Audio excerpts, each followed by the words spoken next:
माना जाता है कि जोड़े स्वर्ग में बनते हैं। आमतौर पर वैवाहिक मतलब शादी होने पर एक जोड़ा यही समझता है कि यही महसूस करता है कि ये रिश्ता उनका स्वर्ग में बनाया गया है। लेकिन कई बार जल्दी ही ऐसे रिश्तों में घुटन आ जाती है, और घुटन ऐसी हो जाती है कि दोनों हस्बैंड वाइफ दोनों एक दूसरे के बीच में मिसअंडरस्टैंडिंग पैदा हो जाती है, और वही मिसअंडरस्टैंडिंग होते होते उनमें ऐसा हो जाता है कि वो दोनों एक दूसरे से अलग साथ रहने के बाद में एक दूसरे से अलग रहने का डिसीजन ले लेते हैं। आज हम बात करने वाले हैं फ्रेंड्स तलाक के बारे में। किन बेस पे किस किस बेस पे एक दूसरे से अलग हुआ जा सकता है, कैसे ये फैसला लिया जा सकता है, इसके अंदर तलाक कैसे लिया जा सकता है। और जैसा कि हम देख रहे हैं कि पिछले एक दशक से हमारे भारत देश में भी तलाक के मामलों में काफ़ी तेज़ी से बढ़े हैं। विधि मंत्रालय के अगर आंकड़ों की बात करें तो उत्तर प्रदेश तलाक के मामलों में सबसे आगे है। और वहीं अगर हम बात करें जो बिल्कुल पूर्ण तरह से साक्षर है, बिल्कुल एजुकेटेड राज्य केरल का दूसरा स्थान है। अगर पति या पत्नी में से कोई एक तलाक के लिए तैयार नहीं है तो एक तरफा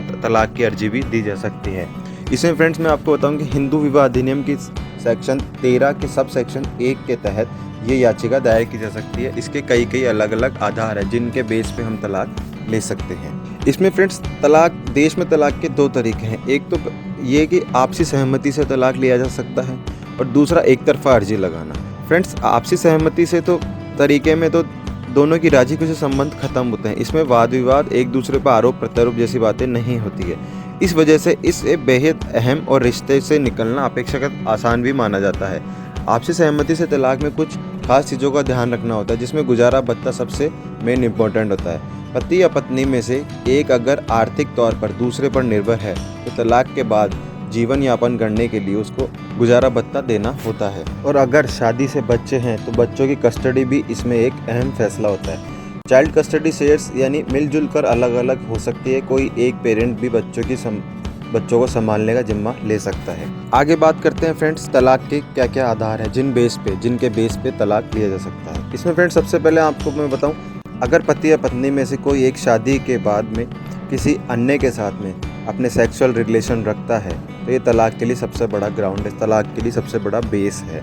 में सहमति के बिना ही कोर्ट में अपील की जा सकती है और उसके अगेंस्ट कार्रवाई शुरू की जा सकती है। बाद में आता है शादी में क्रूरता भी तलाक का आधार माना जाता है। अगर जोड़े में से किसी एक व्यक्ति के द्वारा दूसरे के साथ में मानसिक शारीरिक रूप से क्रूरता की जाती है तो ये वजह भी काफ़ी है, जिसके तहत जैसे कि खाना नहीं देना, अपशब्दों का प्रयोग करना, बाहर ना निकलने देना, बाउंडेशन लगाना, हर चीज़ में मनाही करना, तो इन सब बेसिस के आधार पर भी तलाक की प्रोसेस किया जा सकता है। इसके बाद में अगला आता है दोनों में से किसी एक पक्ष ने दूसरे को शादी के बाद 2 सालों से छोड़ा हुआ हो, यानी दोनों में से कोई एक अपनी इच्छा से अलग रह रहा हो तो भी ये तलाक का एक आधार बन सकता है। इसके बाद में धर्म भी तलाक का आधार बन सकता है। इसमें मैं आपको बताऊं फ्रेंड्स, पति या पत्नी में से किसी एक ने अपना धर्म को चेंज कर लिया हो और दूसरा उसके साथ रहने में सहज न हो तो इसे भी तलाक का आधार माना जा सकता है। इसके बाद में आता है मानसिक रोग या एक तरफा तलाक का आधार बन सकता है। पति या पत्नी में से कोई एक मानसिक रूप से अस्वस्थ हो या उसके साथ में रहना मुश्किल हो गया हो तो ऐसे में कोर्ट में तुरंत संज्ञान लिया जा सकता है। इसके बाद में आता है फ्रेंड्स कि अगर जीवन साथी लगातार 7 साल तक लापता रहे और उसके बारे में किसी को कोई खबर ना मिल सके तो भी तलाक के लिए अपील की जा सकती है। इसके बाद में आता है फ्रेंड्स, अगर जीवन साथी को किसी तरह से कोई यौन रोग हो, कोई सेक्सुअल प्रॉब्लम हो, इससे भी तलाक का आधार माना जा सकता है। तो फ्रेंड्स ये थे सभी जिनके बेस पे ये सभी आधार थे जिनके बेस पे तलाक की अपील की जा सकती है। अब बात करते हैं फ्रेंड कैसे की जा सकती है अपील। इसमें मैं आपको बताऊं, आपसी सहमति से तलाक की अपील तभी संभव है जब पति पत्नी साल भर से अलग रह रहे हो। फर्स्ट स्टेप आती है दोनों पक्षों को कोर्ट में याचिका दायर करनी होती है। सेकंड स्टेप इसमें आती है दोनों पक्षों के अलग अलग बयान लिए जाते हैं और उस पर उनके साइन करवाए जाते हैं।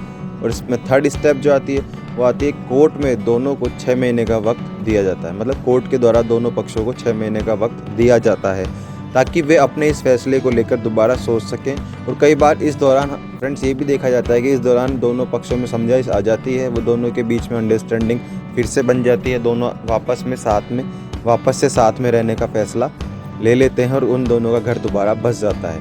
6 महीने के बाद दोनों पक्षों को फिर से कोर्ट में बुलाया जाता है। इसी दौरान फैसला अगर बदल जाता है तो अलग तरह की औपचारिकताएं होती है। और आखिरी फोर्थ स्टेप में फ्रेंड्स कोर्ट अपना फैसला सुनाती है और रिश्ते के खात्मे पर कानूनी मोहर लग जाती है।